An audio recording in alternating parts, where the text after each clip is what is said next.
I want to do a deep dive tutorial on warfighting in Victoria 3. This is intended for the beginning and intermediate player that wants to take it to an advanced level.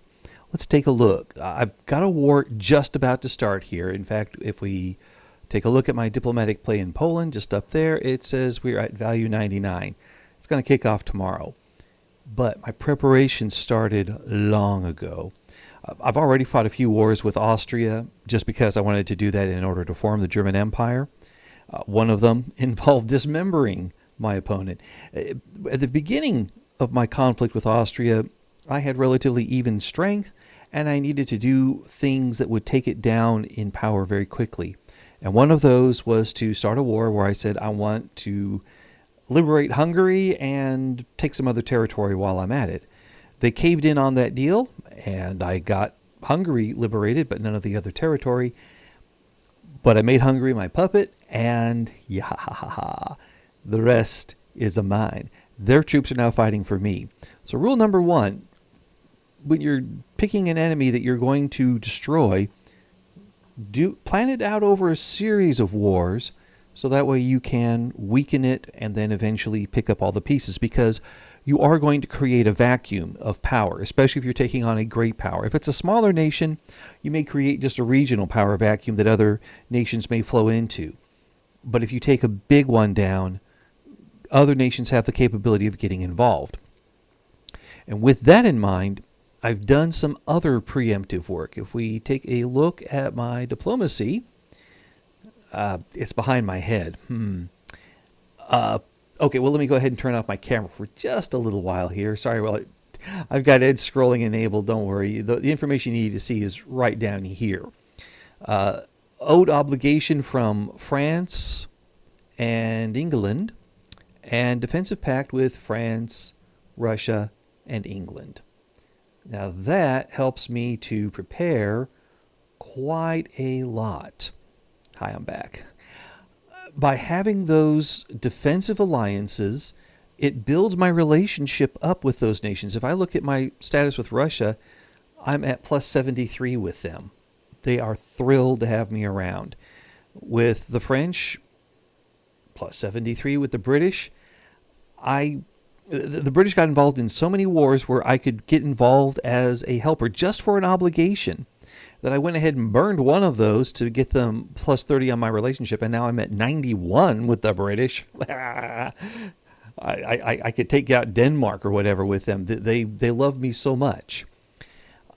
So not only do I have the defensive pacts, look how green those relationships are.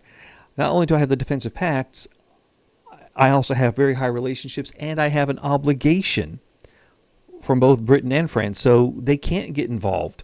The obligation is something where either I could say, I'm going to use this obligation to get involved in your affairs, or I'm going to use this obligation to keep you out of my affairs.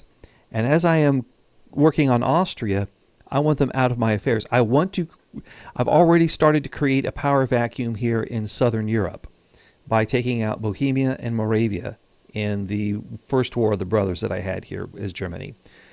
Second thing I did was knocked out Hungary out of Austria. But as I have taken them apart, my strategy has been, don't just take Austria apart, add it to Germany. I want Germany to be the preeminent power in Central Europe. It's already gotten that status. I need to clean up the pieces here in Austria before some other area or some other nation moves in.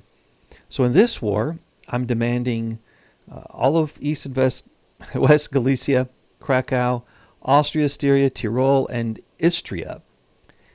I want to have a port on the Adriatic just because I like having trade routes be able to come through there, and maybe I'll do something with Egypt later on. I love building the Suez Canal because nobody else does. So, war with Austria, I'm going to take a lot of their territory. What do I expect to happen afterwards? Well, this part of Bukovina here could decide to secede and join with the United Principalities.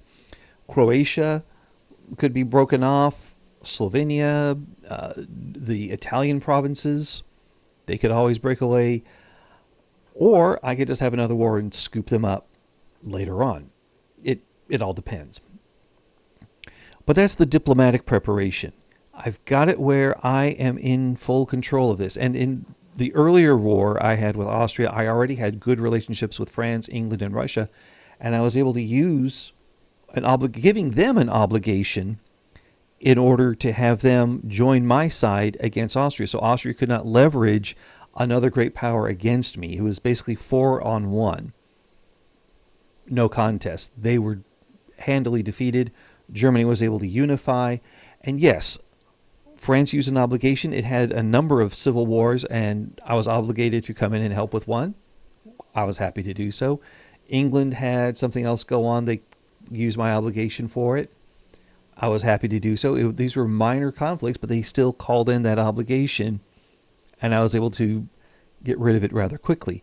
And then they had more things rise up, and instead of them calling in an obligation, I get involved in the same kind of brushfire war in order to gain an obligation from them. That is the diplomatic preparation. The military preparation, well, I researched military technology and upgraded my forces. One thing that I had to do a lot of at the beginning of the game was, you see I've got this army here. Let me go ahead and scroll up on it so it's more fully into view. 80 infantry, 30 artillery, 20 cavalry. The German army starts off with very little artillery. In fact, most armies start off with very little artillery at the beginning of the game. You could call Victoria 3 the history of artillery. By the end of the game, almost half of your forces should be artillery in terms of being able to get casualties on the enemy. You're not worried about taking over territory as quickly. You want to destroy the enemy capability to fight, and then once that's gone, you make your advances. But these are also early wars, and I do want them to go kind of quickly, so I do need to have cavalry, which is able to go and help grab that territory. And of course, infantry is the backbone. But building out my artillery was a big part of that preparation. How do you build more artillery? You just click on the plus by it and start recruiting battalions. Find areas that have a large peasant population, and that when you hover over them, they don't say missing requirements. For example, I'm not going to recruit another skirmish infantry, but I got here, let me sort by peasants. Bohemia has got lots of peasants in there. I hover over the plus. It doesn't say there's any construction penalty. It doesn't say I'm missing requirements. I'm good to go. I can hire some more troops out of this region, should I so choose. Do I have any that say nobody available? Let's try Brunswick. Here we go. Brunswick. I got 18 peasants there. It's a very small state. And it says not enough qualifications to fully staff this building. Missing officers, not so bad, but missing servicemen means the bulk of the force is not going to be able to be drawn from this group. So they're out. Elba, I can still get some troops. I am recruiting 2 battalions out of there before they go off to do something else. I'm probably not going to be able to get many more out of that area. I sort by peasants because that seems to be the biggest pool of folks ready to jump up and try something like soldiering or sailing. I've had experience in other games where it's later in the game and I'm ready to build out a navy or an army, and I go to a state that I think I'm going to recruit from, and there's just nobody there. Well, with soldiers, just find some other province with a lot of people and recruit from there. But your coastal provinces are limited in that they have to be on the coast in order for you to recruit from them. So building out your navy is a high priority, and you may have to find other industries in those coastal states to smash up, creating a mass of unemployed that you can then put on your boats. It's not easy to do. It's better to build your navy up sooner rather than later. So that's the military preparation in terms of recruiting. If we look at the military screen here, at the bottom I've got a button that says upgrade all armies. It would be right around here, actually where this button is. If I click here on the screen, it says upgrade all units. That would upgrade all of my land and sea units, and I'm not yet ready to upgrade my navy. They're coming out to sea. They upgrade best when they're in port on land and can be refitted that way. So I'll wait around for that part to happen.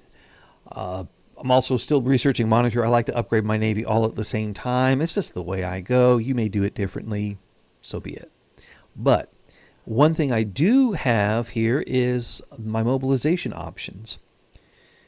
The easiest one is to get all your supplies. Once you can get to luxurious supplies, you're doing good there. Yes, it requires more meat, wine, small arms, artillery, ammunition, oil, and radios and tanks. Well, actually not oil, radios, and tanks, not yet. But it will require more of this stuff here that they need. And I do it, and my troops are definitely benefiting from that because they get more offense and defense power and less morale loss. For my supplements, I need to be careful because right now liquor is something I've got a good amount of. I don't yet have a lot of tobacco or sugar. And that's what's needed for the other ones. And I certainly don't have any opium at all. I should go conquer Persia, perhaps. And so I've got to be careful that I don't make a supplement on my largest units that's going to then demand a huge trade route. And during time of war, where I risk having my trade routes exposed to enemy action, if they do commerce raiding and cut that off, not only do I lose the benefits of that trade for my industry, I also lose the benefits of that trade for morale improvement. I don't want to demand something I cannot make myself. I do go with rail transport over the forced march because that forced march includes a morale loss to it, and I'd rather not have the morale loss. Let me just keep my formations going quickly, and we'll be fine there. When I get a chance to upgrade to truck transport, absolutely. I'll need more automobiles, but they will really move well there. For medical support, I could go to I could go to field hospitals, but it requires that opium input, and I don't have a good supply of opium. And this is part of the aspect of Victoria 3 that needs to be considered as part of fighting your war. You have to set up your economy. I don't have opium.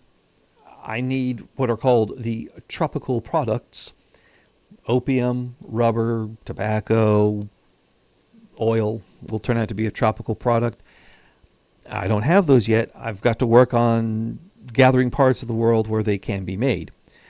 And it's pretty much India, China, and Persia are going to be the biggest producers of opium. I've got to go for one of those. Absent that, I just stay back with field hospitals. It's half the recovery rate, but fabric and liquor, I have enough of that. I can meet those demands. Opium, I can't. Not now.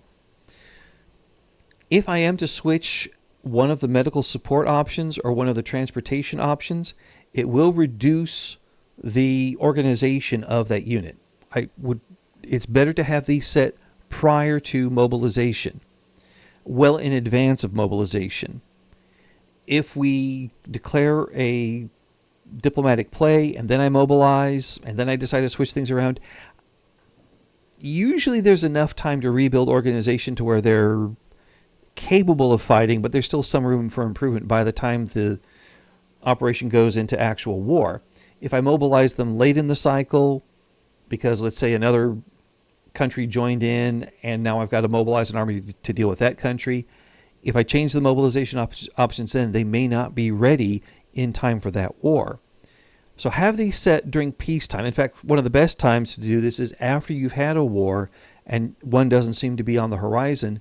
Go through your units and change their options, get them to where they're updated and upgraded. This is where the pause button is very helpful.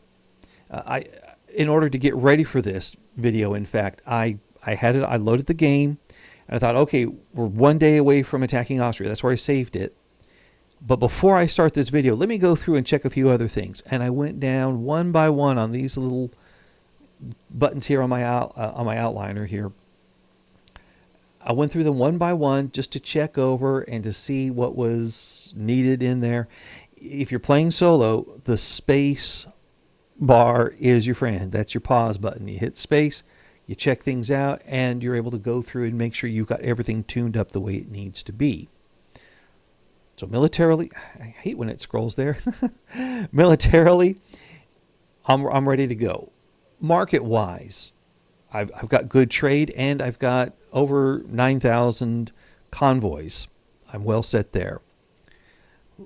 for my buildings. Well, let's take a look at what I've done with my construction queue. Obviously, I'm still recruiting troops for things.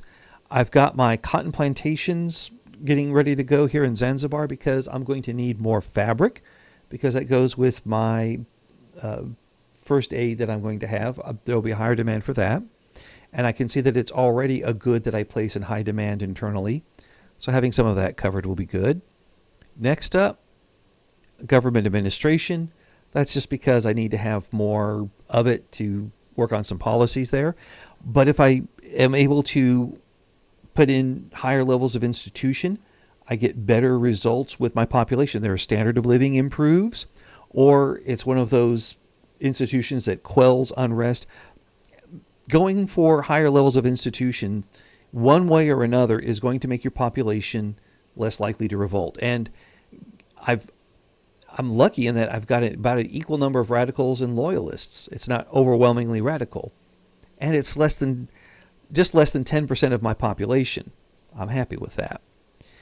But yes, I want to build up my administration so I can improve my institutions. Again, if I have a loyal population, they're more likely to show up and fight for me. More barracks, and more barracks. And I've got some naval bases because I needed to expand my Navy. I like round numbers. I've got a lot of recruiting going on to help flesh out my forces there. They will probably recruit during the course of the war, and I'll be fine.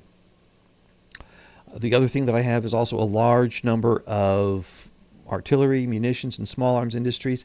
They tend to not be practical during peacetime. They often go lose money, but during times of war is when they ramp up and they're able to, within a few weeks, get to where they are producing for my war effort in sufficient amounts to keep my troops provided without having me to source it elsewhere. Because again, sourcing it elsewhere means you're subject to trade interdiction if the enemy has a larger navy, or if that nation goes to war. Like, let's say I'm importing lots of ammunition from France and then they go to war with Spain. That's a big war. If it's France against Tuat, but France and Spain, or France and England go to war, or Russia goes to war with China, if I have anything that I'm importing from those nations, it could get sucked up and used for them domestically, and then there's nothing left for me to import. I have to watch out for that. All right, and then for budget, I have a lot of tariffs here. I'm not going to put tariffs on meat or fish, even though if I click this little plussy here, meat and fish are at the top of the chart, and if I divide them out, that is like 36K almost for each 100 authority used for meat, and about 14K for each authority used for fish. But who's going to pay the meat and fish tax? These are the common folk. The taxes that cost 200 and 300 tend to be things that are not luxury goods. They're more like necessities. A wheat tax or grain tax or wood or clothing tax or coal tax. Those are all ones that are going to be falling disproportionately on the poor, which means their standard of living doesn't increase potentially, and I've got problems with that. If my upper classes can't increase their standard of living, oh well, they're already the upper class. I want my poor to increase their standard of living so they are less likely to revolt. More money, less revolution. And I was running at, I think on the low taxes, or maybe on the, I think I was running on low taxes, and I looked and decided I don't want to be in the red during a war, so I'm going to bump it up 2 levels.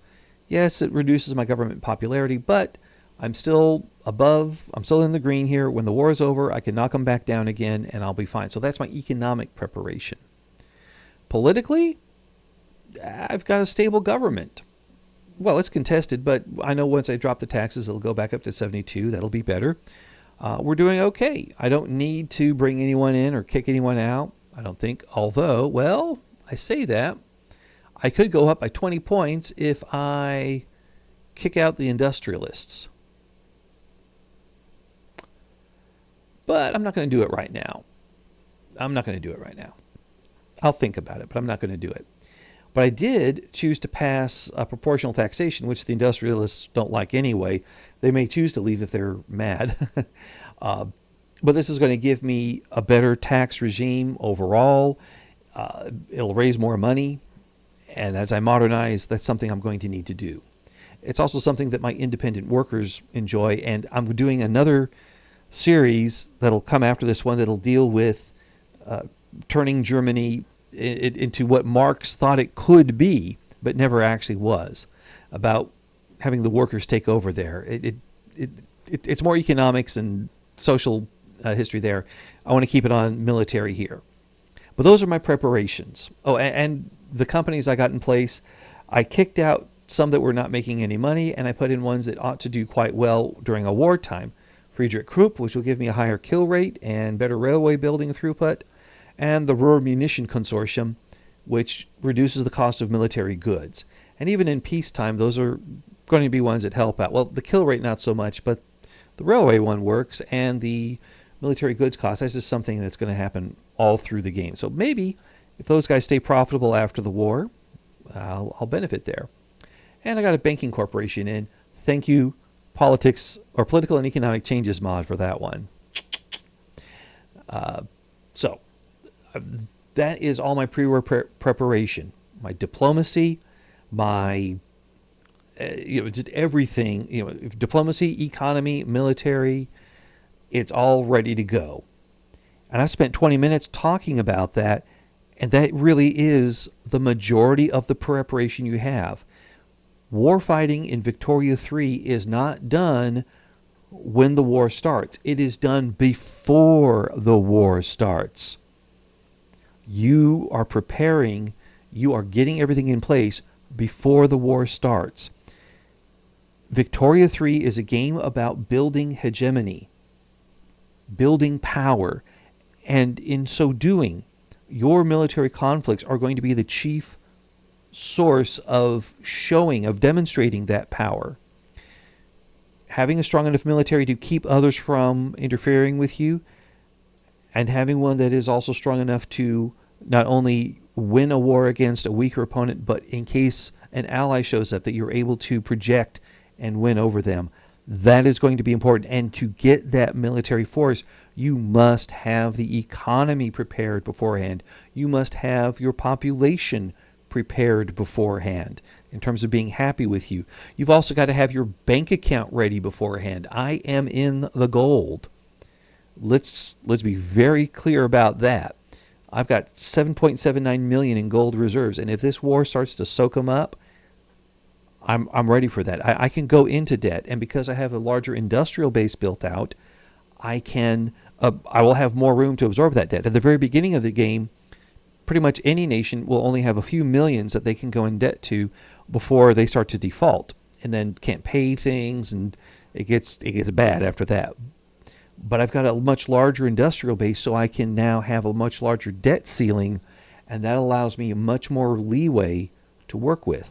But during my good times, I've got to be able to make sure I'm back in the positive, and I'm having gold reserves rather than using up my credit, because there will be another war.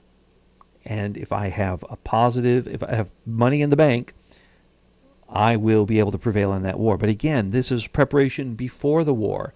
If I was deeply in the red, a war would not be possible, or would not be sane. And for me, that's not possible. Or if I get attacked, then it's like, wow, I got to get out of here. So there we go again. I put a few more minutes on it again before the war. Have everybody ready. All right, so now the actual war. Let's talk about the fighting. And what you may have thought you were going to get into before you started watching. We got these numbers here that show the fronts, 48, 84, 59. That's my relative strength there, if it's green. If it's red, it shows the enemy's relative strength. If it's green, I am likely to prevail. If it's red, the enemy is likely to prevail. If I don't have enough troops to make everything green, then where I deploy and it's red, I give the commanders a special order. Instead of taking advancing, set it to defend front. If I have other choices, let's see, I don't have any other defense choices on this one. Let me try over here. I could go with adamant defense That is going to use up more supply consumption, but it also gives my troops much better defense capability. I like adamant defense.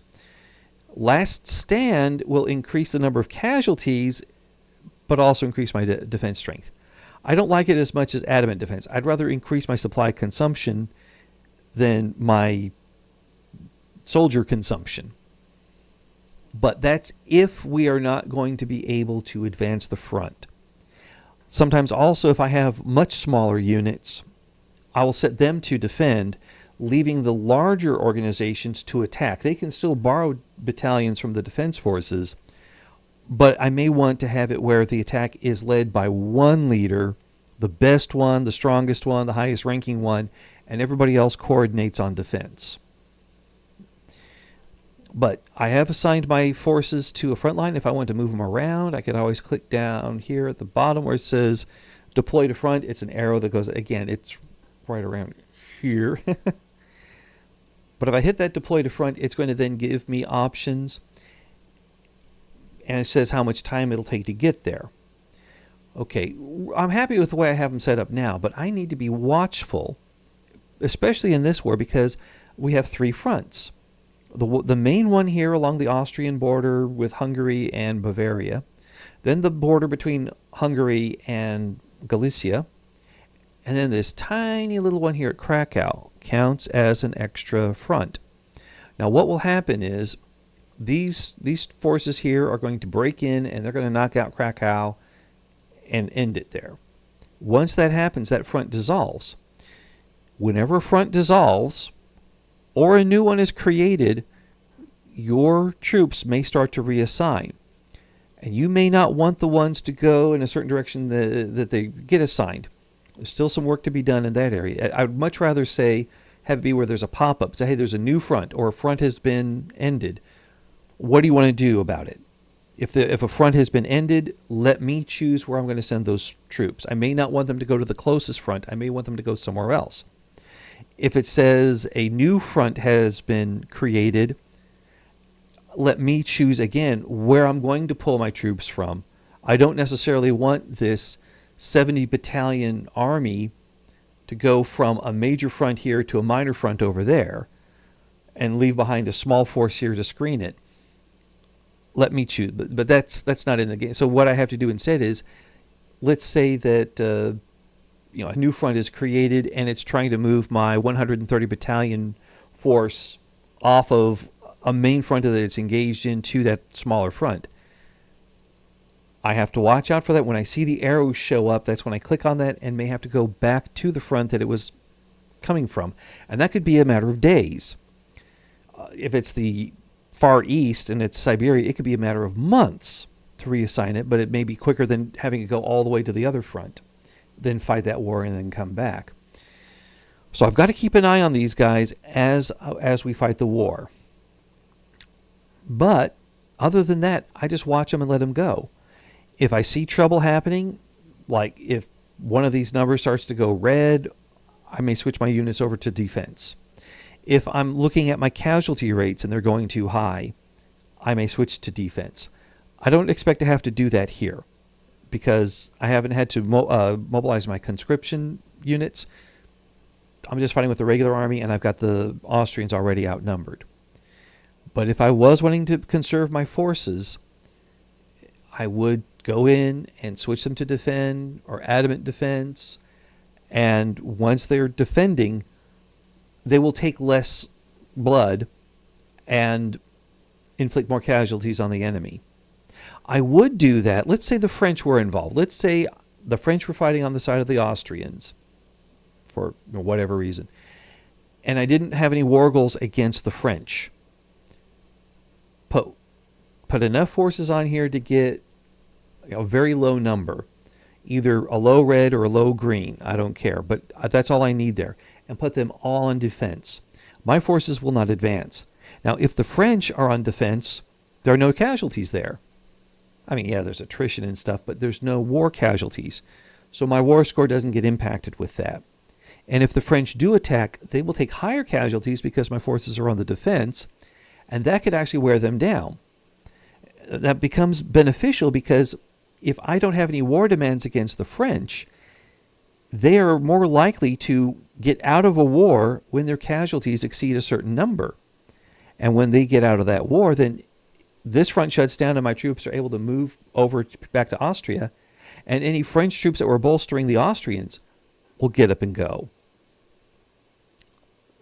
So that's where defense, the best defense, is a good defense. In this case, if it just inflicts enough casualties, they pull out, and then we were able to fill in the rest of that.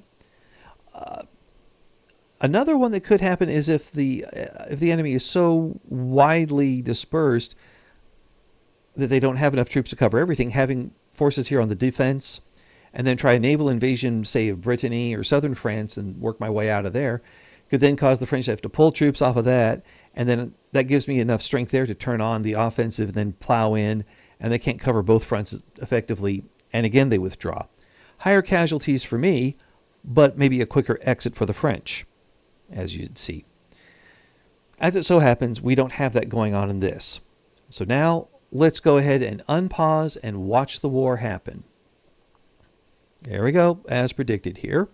They're kicking it in, and I want to make sure that they will take it out, or that they will pay me what I ask for. And I don't really want to, okay, I'll take a trade agreement with the two Sicilies, why not? I'm going to go ahead and make sure that I press all my demands by clicking on them here.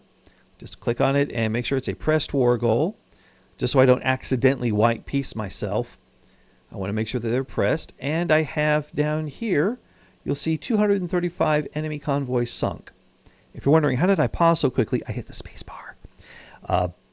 My guys are doing the good work here of disrupting their convoys in the central Mediterranean Sea. That's their main area for their convoys. Austria is easy to hit here. Going against somebody else, I've got to have my Navy cover more directions there. To do this, I'm not doing anything else with my Navy in this war. They're just going to attack shipping. And the Austrians don't have enough Navy to raid my shipping. It's all good.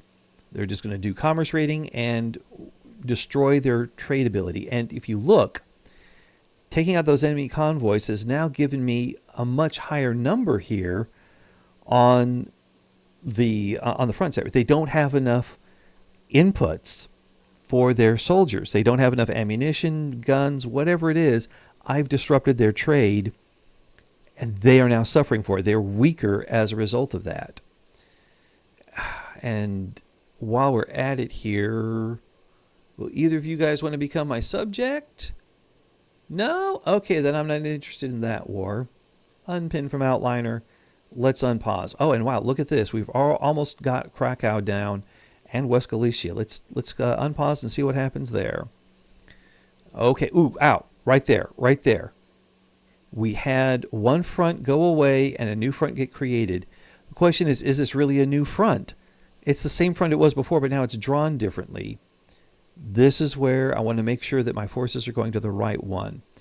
All right, the Elba army is going to... Let's just go ahead and hit the front just so we can see it clearly. Yes, they're going. This is the front they're going to. They'll be there in a few days. I'm okay with that. That's for the Elba army. Now let me try for the Dritte army. Let me click again here. And I can clearly see that they're going here. Because sometimes the front names may not make much sense to you. So you need to look at it graphically. Click on that transfer button that's at the very bottom. As the arrow showing which front they're going to, and then you'll see if it's gold, that's the one they're assigned to. If I go over here to the Zvias army, again, it's gold, that's the one they're assigned to, even though it's technically the same front that it was on before, because it closed one down and started a new one. It's a new front, and they're being reassigned to it. So I'm okay with that. They'll probably liquidate these fronts here. And once that happens, they'll reassign to the main front. And there's no other front to go to. I'm happy with that. What may happen here is, should one of these get to, say, the Adriatic Sea, it will split. And we'll have new fronts again. We'll have to watch out for that. But really, this is not that much maintenance to do. It's much easier than a lot of other games where I've got to click on my units constantly and point them in another direction and move them into this territory, move them in that one, and coordinate the whole thing. Like, they're there. Now you see that minus 100, and then it went to 88. That just means they were temporarily, the enemy army got there first, and mine got there second. We'll be okay with that.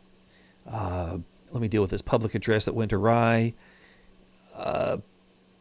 Yeah, scrap the draft. We can take the strike. This is about to fall here, and then Bukovina's gone, and that'll be the end of that front there.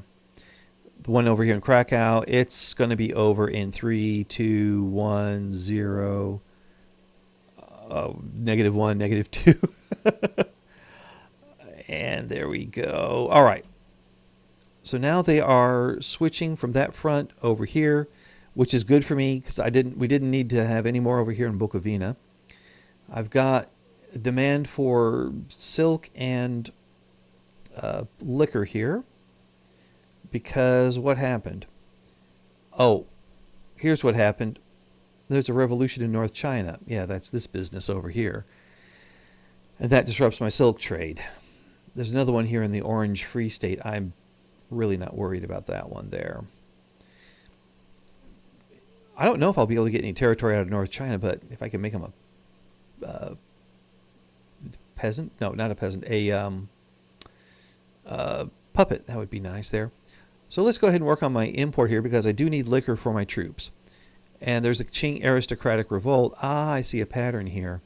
I bet this Qing aristocratic revolt is also going to give me more of the silk. Yes, there it is. All right, so until there's another war with China, then that'll be, or once they resolve that one or whatever, then we'll figure it out.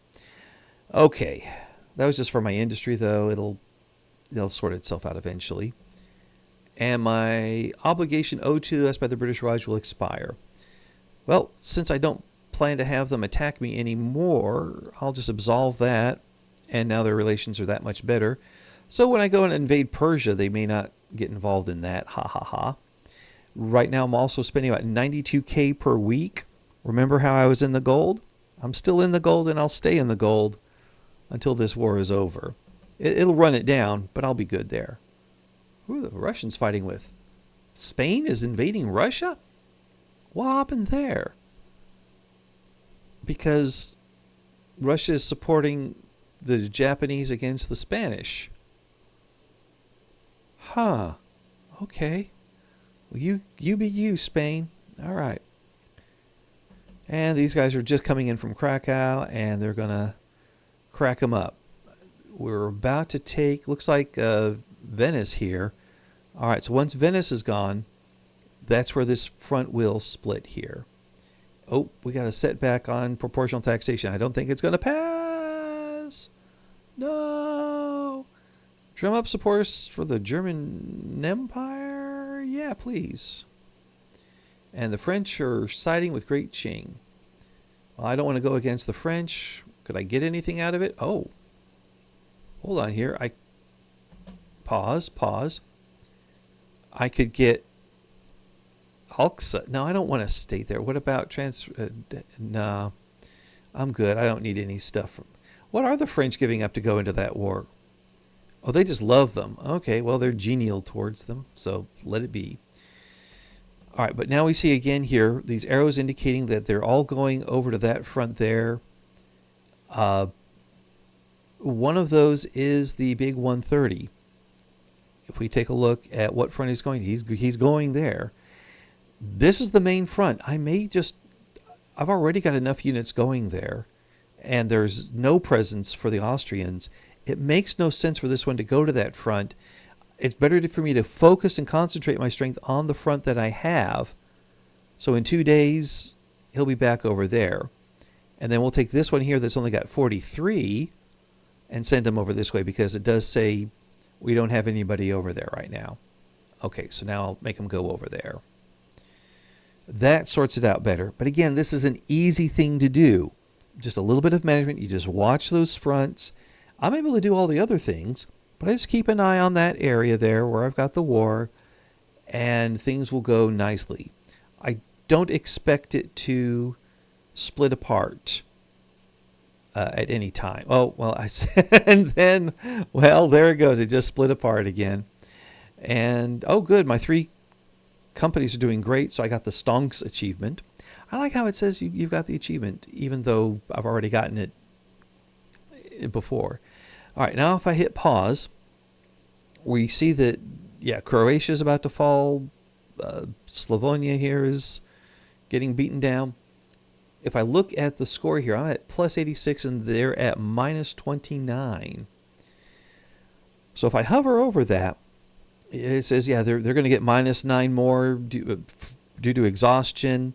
It's going to get them pretty bad there. They don't have enough war exhaustion to completely capitulate. It's got to be at minus 100. But if they're already at 9 every week, then it's just going to get bigger the more territory I conquer. If I conquer their entire territory, I've got the mod that makes them just give up completely. So that could happen. But as it is, I've already gotten all my war goals here. I wanted West Galicia, got it. Free City of Krakow, got it. East Galicia, got that. Conquer Austria, I have that state. Styria, got that state. Tyrol, got that state. And Istria, I got that one. How did I get so many? There's a mod I'm using that is that modifies the infamy for every province. It's actually made things way cheaper in terms of infamy. Yeah, I think it's unbalanced. But it does make it where I'm also able to take more territory in Africa without enraging the world. Yeah, it has pros and cons. It does make the computer more grabby when it's going after territory, so that the computer players will get better there. But anyway, yeah, I've met all my goals, so that means my war score will now be able to go below 0. If you do not meet your war goals, or you do not occupy the enemy capital, then you do not make progress below 0. This can happen where, like, let's say France and England are at war with each other, and the French army is so big that the English can't get an invasion to work against France, and the English navy is so big the French can't get through that to invade England. So both of their capitals are untouched. And let's say that, they've accomplished they've accomplished war goals outside of that sphere. That's fine. But because they don't occupy each other's capitals, they may not ever get to a final conclusion.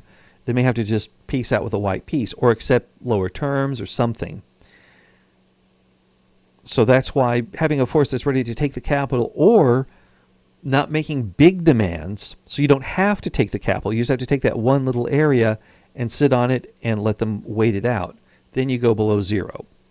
But for big demands like puppeting country, or for releasing other areas, or demanding war reparations or things of that sort, you may have to take the capital in order to attain those. So be ready for that. But since I'm demanding their capital anyway, it doesn't make a difference. So I've got those things pressed. I'm doing very well here. Let's unpause and watch the. Oh wow, wow, that just happened there. Making very good progress here. They only have Milan and Dalmatia. Dissenters break ranks. Oh, splitters, may the devil take them. We may not pass this bill here. I'm doing great on war. I'm doing terrible in the negotiations for in the parliament there. And just as France and trying to go to war, we've got our goals here in Austria. Ah, yes.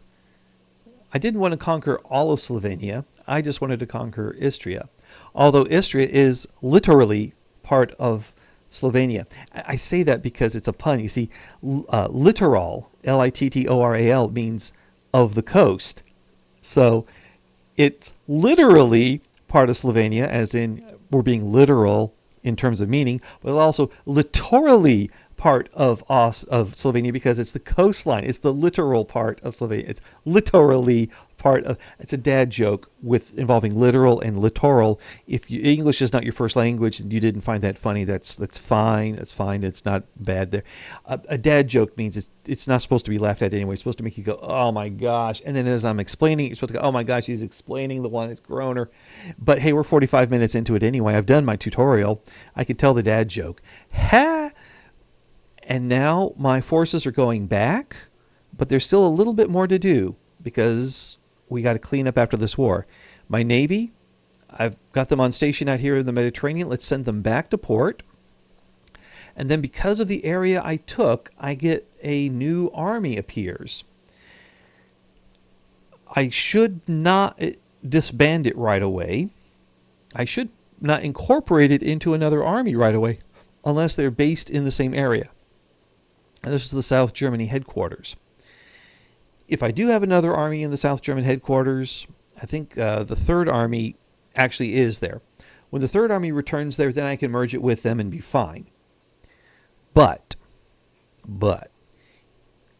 otherwise I need to give them a commander because over time that will continue to grow, not just because of any barracks that may have been requested that get built, but the troops that were there, the barracks that are already there, some of them may have emptied out due to war, and as they fill back up, more units appear in that area.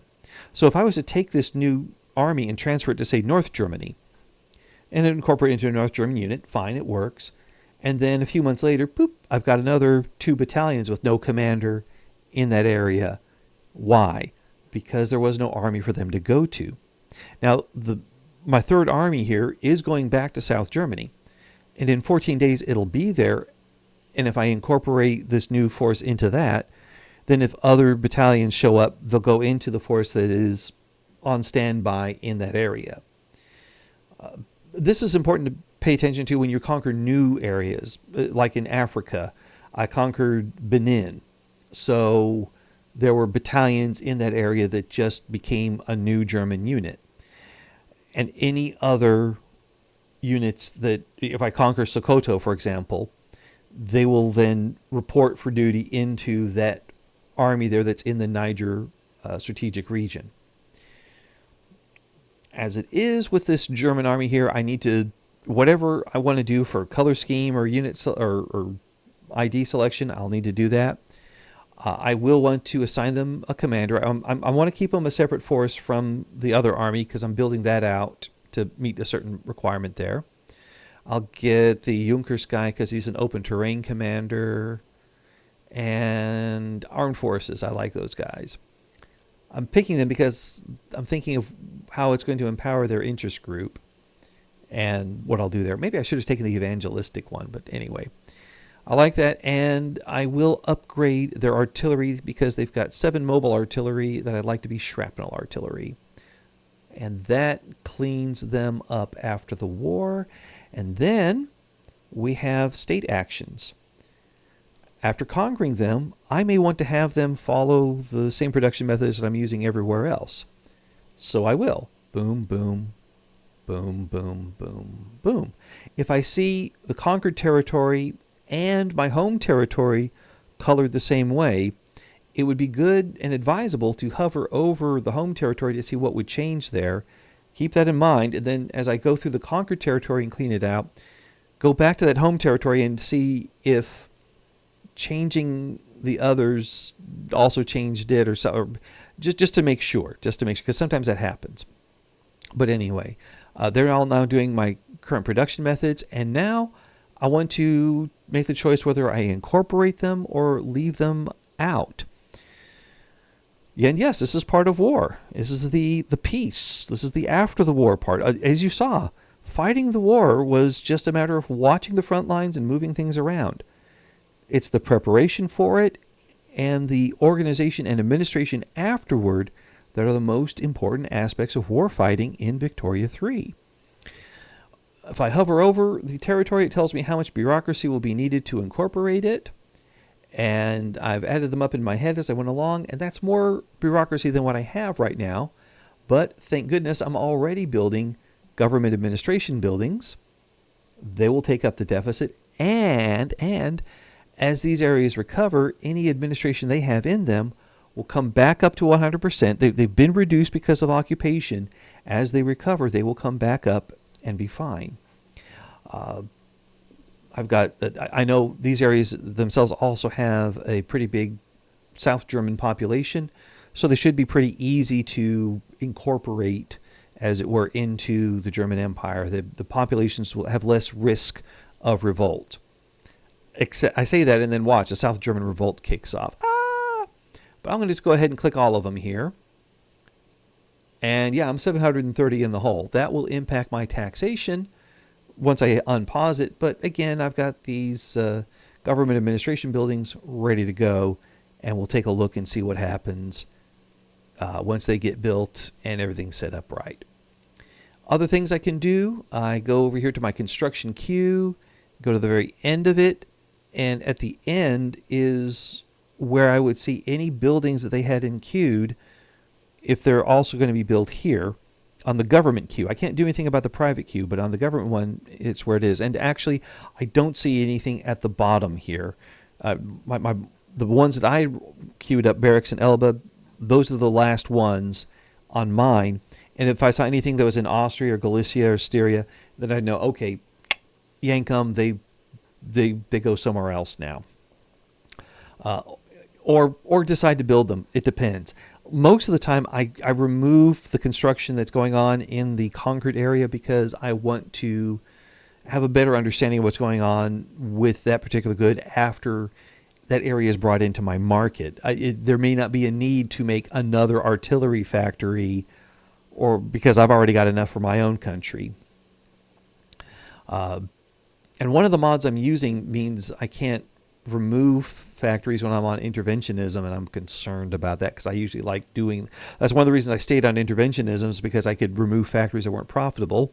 But at the same time, once we get to 1.7, that's going to be a thing that happens where unprofitable factories just get closed down and yeeted, and then you've got other factories that are able to go and or they'll be able, the workers will be able to get jobs somewhere else. So you'd no longer have these factories with like 5 people in them being an entire population of their own, or worse, 3 of one nationality and 2 of another, and then of those 3 of one nationality, like 2 of them are Protestant, one's Catholic. So you have like 5 people and 3 populations there. By getting rid of those, that'll be really good there. So very eager to see that feature in 1.7. But as it is, I don't have anything to build in those areas. I have fixed their requirements there.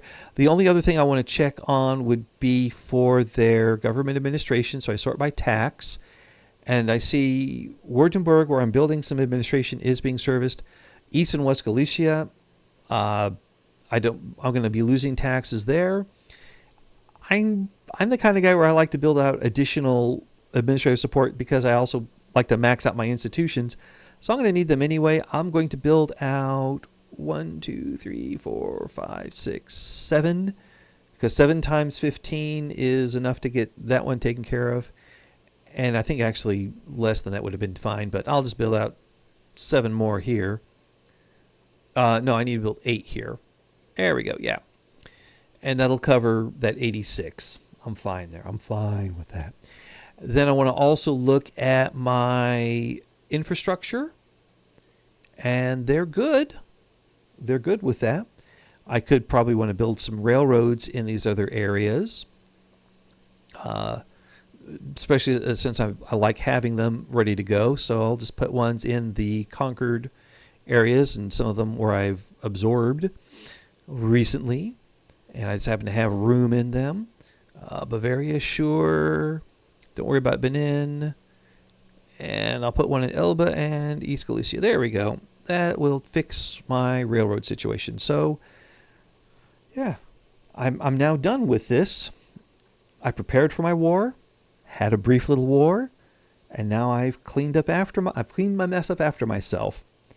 I hope this has been helpful for you, that if you're a beginning player, you're able to understand the intermediate and advanced concepts, that a war isn't simply just starting one, moving your troops in, and waiting for it to resolve.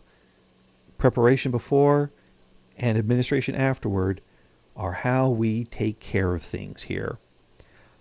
Until next time, hope all the diplomatic plays you make go your way. We'll see ya.